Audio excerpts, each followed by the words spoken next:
ঈদ আনন্দ ভাগাভাগি করতে বসুন্ধরা শুভসংঘ বন্ধুদের নিজ খরচে অসহায় ও ছিন্নমূল মানুষদের মাঝে খাদ্য বিতরণ করে।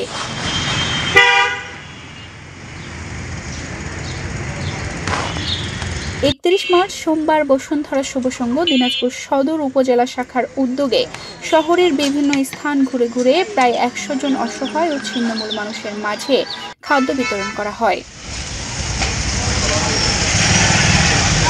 এ সময় উপস্থিত ছিলেন বসুন্ধরা শুভসংঘ দিনাজপুর সদর উপজেলা শাখার সভাপতি মোহাম্মদ আসকারুল আলম, সহ সভাপতি মমিনুল ইসলাম, আসাদুজ্জামান আসাদ, সাধারণ সম্পাদক তানজিরুল হাসান, যুগ্ম সাধারণ সম্পাদক মাসুদ পারভেজ, সাংগঠনিক সম্পাদক মতিউর রহমান সুমন, দপ্তর সম্পাদক মিলন আহমেদ, কার্যকরী সদস্য শাকিল ইসলাম, জাকারিয়া জীবন, জিম, রাফি ইসলাম এছাড়াও অনেকে উপস্থিত ছিলেন।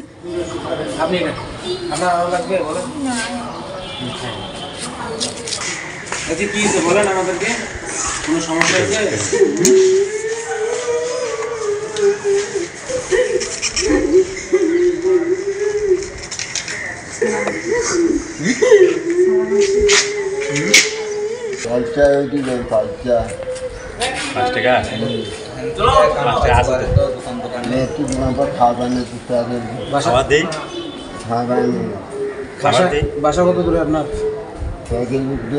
খাবার জায়গা নেই, হোটেলে ভাত খাওয়ার জায়গা নেই, দোকান বন্ধ। খাইছেন? দুপুরে খাবার খাইছেন?